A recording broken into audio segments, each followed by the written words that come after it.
municipal courts, police, where we say, you know what? Until we find a new vendor, we're going to do a 6-month interim fix or 1-year interim fix till we can screen, vet, and bring in a proper long-term vendor. Is your company capable of assisting with this 90-day window issue that's being discussed as it relates to the invoices within a 90-day window? We would absolutely enter into a very short-term contract to allow the city to do a competitive process if that was in the city's best interest. So your company, just as with a Digitec, and I'm not beefing with you nor Digitec, I just want fair competition.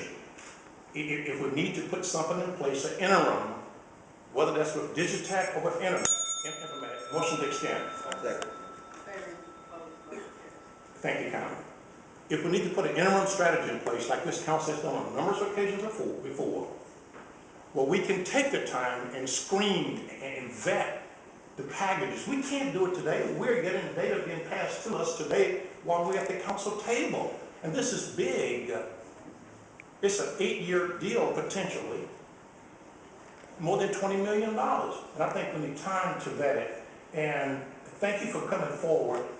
Simply reiterating the fact that you're here to ask for an opportunity that those of us on council that has to make a decision, that we give you a chance, and Digitec as well, for both firms to present the best offer that provides the best value for the city.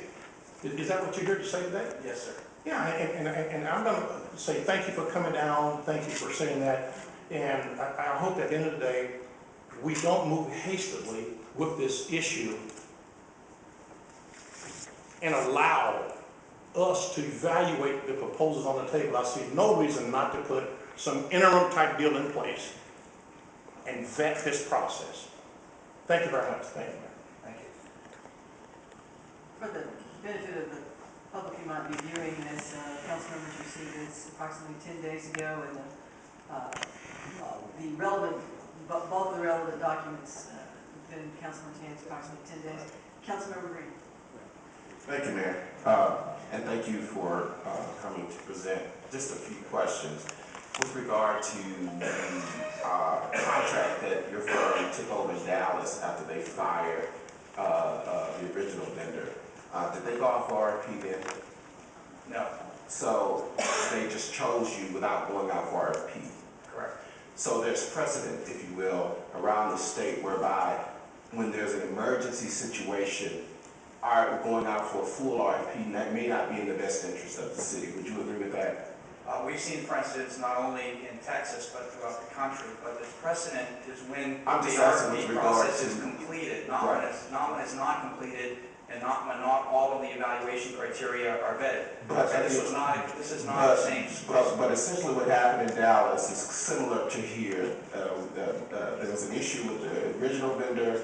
City, without RFP, went and they were able to get an individual, a firm which they thought was competent to come in and do this without RFP. Correct? Correct. Also, with regard to this particular project, when we talk about the term, because I also had issues with regard to, maybe an interim fix and whatnot. But my understanding is, in this particular instance, there's equipment that has to be, procured or purchased from the previous vendor. Is that something that happens in this industry for the most part? If you're coming in with a new vendor that you don't have existing systems in place and you're trying to ramp up so you can make that tenure that perhaps the city or the entity may have to purchase equipment, is that something that happens? There's field technology that's being used, whether that's owned by the city or whether that's owned by the canceled vendor, I don't know. So in an instance where it is owned by a canceled vendor, the city will have to buy that. And so in order to move forward in an expeditious manner, perhaps the city would then have to enter into some sort of agreement that would allow the incoming entity time to pay off that debt without being a burden for the taxpayers of the city, essentially amortizing any type of debt that has to come through. Do you think that would be something that would be reasonable for a city to do or to consider? I think it's particularly unusual that this equipment buyout. I don't know why the city doesn't just buy it, why they're asking the vendor to buy it and then pay them back monthly. I don't Well, understand that, but we Well, offer to if pay not upfront. using taxpayer dollars, if this is an opportunity not to It's just a use. timing matter. The taxpayer dollars come out of the fee over a period of time. So Absolutely, but if you're looking at a city who's already strapped and don't have, and actually doesn't have the dollars on hand and who's already gone through a budget process, which did not account for this, wouldn't you think that perhaps that may be a good solution? it could be, and that's why we offered in our proposal to pay the $1.6 million upfront day one. And so did Digitec. And I think that's, Digitec had it over 3 years. and I think that's the, Monthly over 3 years versus $1.6 million upfront. That's a significant difference in our proposal. and so I guess the issue that we're faced here today is whether or not, what puts the city in the best light in order for us to move forward. And from what I understand here, you know, there is precedent out there that for a city not to go out for RFP when we feel that perhaps we may have some challenges. Motion to extend. Favoring opposed, motion carries. That's all I have. Thank you, Mayor. Councilmember Green, this is a professional services contract, so we don't necessarily have to go through any formal additional process. Thank you. Councilmember Adams. That was going to be my question on legal. Would this be a professional service contract? So you've already addressed that. Thank you, Mayor. Just for the record's sake, with the type of professional service contract that this is, do we have to go through the bidding process as the gentleman is stating today? No, they do not. And I might add that in Dallas, when they brought on Intermedics, they did not go through an RFP. And when Intermedics terminated and they brought in Digitec, they didn't go through an RFP either. So this is what the precedent that Councilmember Green is talking about. So That's right. And you see it happening throughout the state. Because I heard the dialogue from Councilmember Bradford. I just want to make sure that that this was open because of the type of contract that it is. We do not have to go through that process that they're requiring. That is correct. And in fact, we don't routinely bid professional services contracts. We do request for proposals so we can see which companies are available, and that's why we defaulted to the qualifications that were submitted in 2011, not necessarily the bid that was submitted in 2011. Thank you, Mayor. Thank you, Attorney. Councilmember Adams, may I address that? Councilmember Brown. Thank you, Mayor. You did. Well, I just want to address that. I just want to make sure that the city council appreciates it. It is not our position that the city of Houston cannot do this. We don't say, that is not our position. The city has the right to do what it feels is in its best interest. Our position is it's in the city's best interest to consider our proposal, not that they're required to do it. I feel that besides it being a policy matter, it's a question about good governance as well. We do want to have a fair system in play, especially when it talks about tax dollars. You mentioned that in relation to fees, that yours is considerably lower, and projecting a 4-year contract, I know we're saying we're losing X amount of dollars while we wait in this process, but let's look at the other aspect. If you had the contract, for example, over a 4-year period, how much money do you think that you can save the city in terms of fees for a 4-year period? The difference between 8% and 5.25% on $40 million for 4 years is $2 million of savings. So that would buy you about 5 months worth of missed Medicaid final timing issues. That's something that we need to consider as being the financially responsible leaders of our community. I think that's very important for us to consider. Thank you. Vice Mayor Pro Tem Bradford. Thank you, Mayor. Just again for the record, clearly it is understood that the city can simply give a professional services contract to any firm, anyone it pleases. But is that the right thing to do?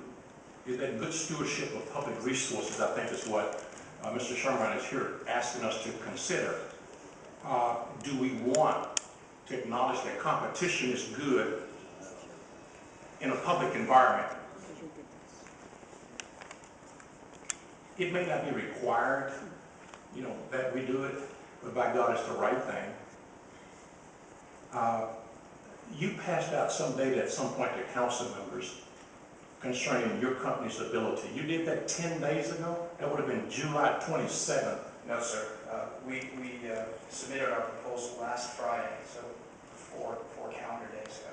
Okay, so Friday, and we had 2 days, Saturday, Sunday, and so we've had about 3 days. And frankly, what we did is we submitted our proposal to the city staff and not to the city council, because we hope to engage in a productive discussion prior to this hearing with the city staff. We followed up with phone calls and emails and were really unable to get to the point where we felt like we were going to have a meaningful discussion. And then, only then, we proceeded to share information with city council members. Thank you. And under query from Councilmember Lasser, if I understood you correctly, your testimony was previously the process took 2011. It took several months. Yes. Several months. Okay, we've had like 3 days this time to look at your company's proposal, which was a kind of informal proposal it was. Yes. I will submit that we need much more time to evaluate the process. Thank you very much. Appreciate you coming out. I'm done there. Thank you. Motion to extend. Discussion, favor, opposed, motion carried. Thank you, Mayor. Mr. Shannon, thank you again for the information, for being here, putting yourself out there. I know you probably didn't want to go through all this, but we're trying to get the answers and trying to figure out what's best. It's in the best interest of the city. You mentioned earlier in our meeting about AR conversion, and again, I have to do this. Can you talk about the AR conversion? You said that was an issue that, it's something that your company could assist with. Yes, it's a responsibility of whatever billing vendor comes in, whether it's Digitec or whether it's Intermedic. It's a very, very challenging prospect on its own to take the information out of someone else's database, codify the way they codified it. You have to line up who is the insurance company, what's the insurance policy number, who is the patient, what are the conditions of the patient, and then you figure out what's already been billed, what's already been paid, what's the balance to be billed, which accounts haven't been worked. It's a very, very complex effort, and it requires technology resources to map electronically the information from the previous vendor into the current vendor's system. We have gone through that specifically with ACS for the city of Philadelphia, and we're getting ready to go through it again with the city of New Orleans. And so we have expertise, personal relationships, and recent success in doing that. And we think that's an advantage to the city. We don't know whether Digitec can demonstrate any success in this case. We don't believe they have. But thank you for We know, for instance, for sure, when the city of Dallas asked them to convert the AR, they were unable to do it, and the city asked us to then extend working out the AR in the city of Dallas because they couldn't complete an integration of the old AR. Thank you. I've learned all that I think I will need in a lifetime of ambulance collection fees. But thank you so much for the information. I appreciate it. Just we've had to learn this on the fly. And I don't even know how we got rid of the other vendor.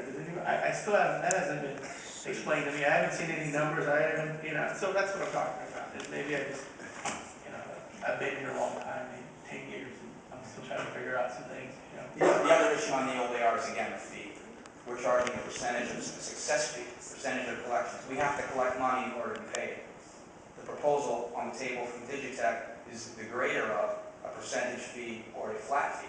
So if they convert 100,000 accounts and don't collect anything, you've got to pay them $25 an account, or $2.5 million. I appreciate the information. Thank you, sir. Thank you. And council members, as you all know, we are in litigation with the previous vendor, and the city attorney's office has reached out to every council member asking for the opportunity, since we are not allowed to go into executive session in council, for the opportunity to brief you on the legal aspects of the issues with the current vendors. And so I would encourage council members that have questions along those lines to return the calls of the legal department. Thank you. Okay, Mr.